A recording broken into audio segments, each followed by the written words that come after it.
Hi, and welcome back to this Thursday edition of Focal Point on AFR Talk. We've been talking about Obamacare over the course of the program. You know, one of the stories that's not gotten a lot of traction is there is a second wave of cancellations that are about to hit, that are going to hit in 2014. These are cancellation of plans that are currently held by small business employers. And even the President Obama's own administration is projecting that 50 to 100 million Americans are going to have their insurance canceled because of the demands of Obamacare. Remember that Obama waived the employer mandate for 1 year, but that kicks in. So by this time next year, 50 to 100 million people who work for American small business are going to find out that their plans are no longer in effect. Let's go to our decision maker line. Honored and pleased to welcome to our decision maker line Twila Brase, been a frequent guest on this program. She is president of the Citizens Council for Health Freedom, and she does the Health Freedom Minute, which you just heard on our break. Twila, welcome back to Focal Point with Brian Fisher. Thanks so much, Brian. Glad to be here. Well, Twila, you know, a couple of reasons I wanted to bring you on the program is that you have been one of the leading voices in the landscape to call for just bypassing Obamacare altogether. A lot of people don't even know that it is legal to do that. So I wanted to have you revisit for our listeners what the status is on the legal obligation or lack thereof to become a part of Obamacare. If it's not legally required, what are the alternatives for the American people? That's a great question. So as you may recall, the U.S. Supreme Court actually underscored the fact and reiterated that none of us have to buy health insurance at all, period. That means the entire country could be uninsured, and that would be perfectly legal and totally constitutional. So that means that not only do you not have to buy health insurance if you don't want it, or you don't like the price, or you don't like anything about it, you also do not have to participate in any way with Obamacare, the coverage that you will get on the government exchange. We call it Medicaid for the middle class on a sliding fee scale. So that gives you an idea that this is, if you go to the government exchange, you're going to get government coverage. And we want to make sure people do not go there, because that is the way, using the exchange, that is the way that the whole nationalization of healthcare will be imposed upon the country. That is the apparatus to do it. And if you don't go there, you don't bring your money to it, they can't siphon off an operating fee, and they will die. As a matter of fact, they have to be, the exchanges have to be self-sustaining as of the very last day of next year. So they are on a deadline, in a rush, to get as many people into those exchanges as possible, because that's the only way they'll be able to fund it.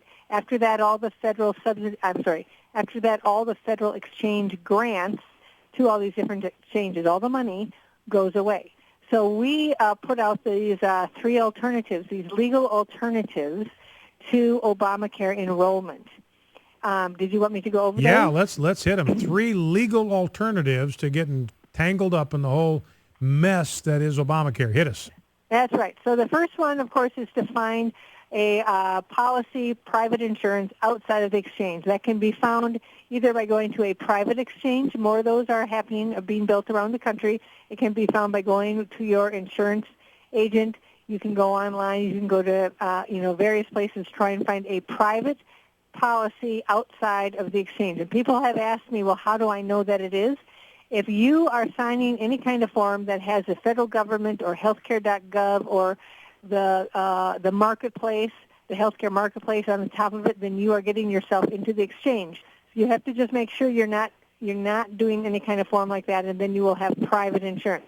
The second option is to claim one of the 9 exemptions. So, for instance, if you're part of an Indian tribe, you can be exempt.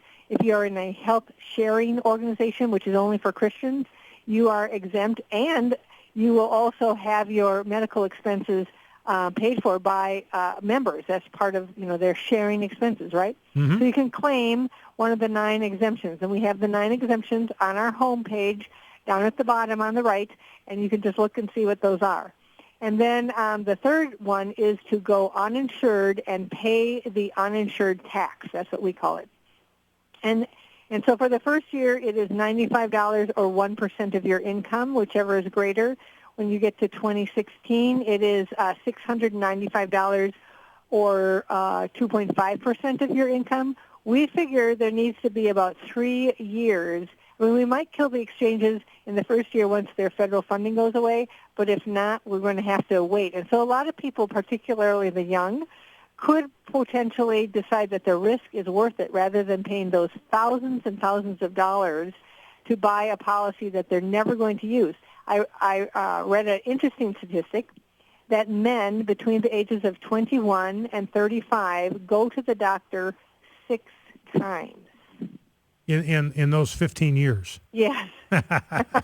So how much, I mean, indeed, some young men will have a car accident, some will get cancer, so there's always the risk, which is, if you're a Christian, go to the health sharing organization, to handle that risk. Mm-hmm. But why would you pay, $2, $3, $4, $6, $10, $20,000 a year when you're hardly ever going to use this insurance?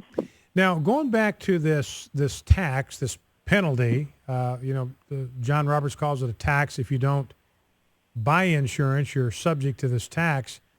And if you look at the wording, and I want you to comment on this, Twila, if you look at the wording in the law, so there's nothing illegal about this at all, but the wording in the law gives the IRS no enforcement mechanism to collect that penalty if you don't pay it. In other words, they can't put a lien on your house.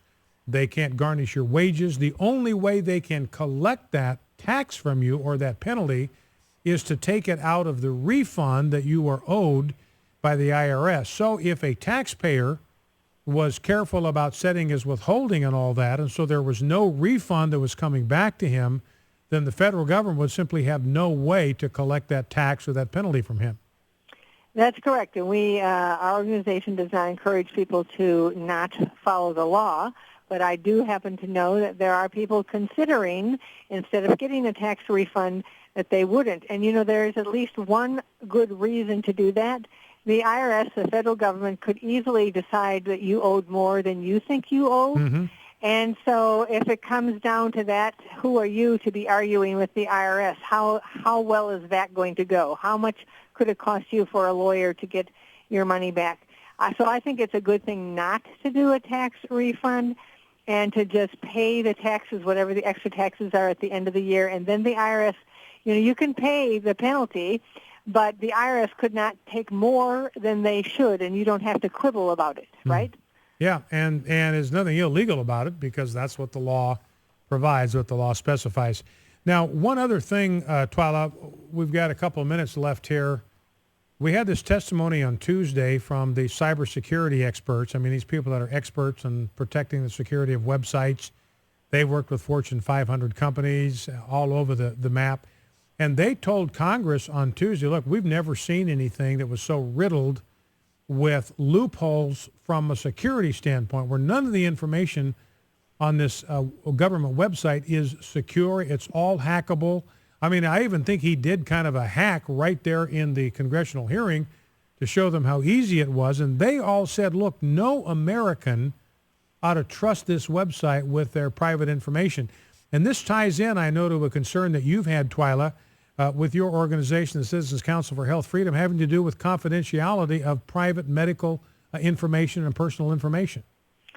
That's right. Actually, we have an ObamaCare opt-out form that can be found at exchangeoptout.org, or just right on our page. And one of the things, right on our homepage, is a big red button. But one of the things that we mention is the privacy aspect, because people do not understand that this is a database unlike any other ever created in the history of our country. This database will collect not only who you are and who your family members are. It will collect your income of the entire household. It will collect your wages, who your employer is, who your insurer is, how much you paid for the premium, what your Social Security number is, what your incarceration status is, any tax status that you have at the IRS, any information that they get from the state agencies about you. There will be some medical information like whether or not you have a disability, whether or not you're pregnant, how many babies you're expecting to have. Now, that all by itself is interesting because then if you say you're expecting to have a baby and then the next year around your family size didn't change, well, now they have a piece of information about you that that you didn't perhaps plan to give them for whatever reason, miscarriage or whatever, that there's no extra baby there. And so no extra person in your family. So this is a phenomenal amount of information that is being collected on you in a brand new database by the federal government that is a veritable gold mine for a hacker. I mean, a hacker could have all of this access to all this information all in one place.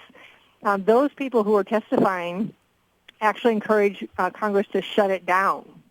The fact of the matter is they continue to tweak this system to try and to make it work. They don't even have the payment and the accounting system set up yet. They're not even built. And so usually when you build a system, you build it starting on the foundation of security of the data. But they did not do that. They are trying piecemeal to kind of fit it in there. And that's why these security people said, this is not at all secure. Nobody should put their data on it. Well, in fact, I've read some excerpts from pieces by Andy McCarthy at National Review Online talking about the fact that you can get in serious legal trouble if you run a private business, say a private insurance company. You are collecting the personal data of your customers, your clients, and you don't protect that. For some reason, through your negligence, the personal information of your clients becomes available to outside forces. You could wind up going to prison for that. And yet that kind of lack of security is built into this thing from the very beginning. Right. And, they were asked about hacking, and they said, not very much, maybe 16 attempts. And one of the security experts said, that's not possible. It's got to be way more than that, and the fact that the government is saying such a low number means that they don't even have the right detection software to know that people are actually coming in. And one of them said that the hackers are very patient. They will wait until all of the data is in there, and then they're very patient. They'll just sit and wait, and as soon as it's in there, they'll do what they came to do.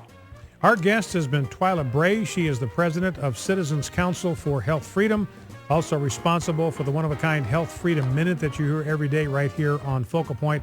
Her website for more information about the 3 legal alternatives to Obamacare you can find at cchfreedom.org, cchfreedom.org. Twila, as always, very informative. Thank you for being with us, and Thank you, God bless Brian. you for what you do. Thank you. Twila Brase, Citizens Council for Health Freedom. Focal Point AFR Talk. We'll be right back.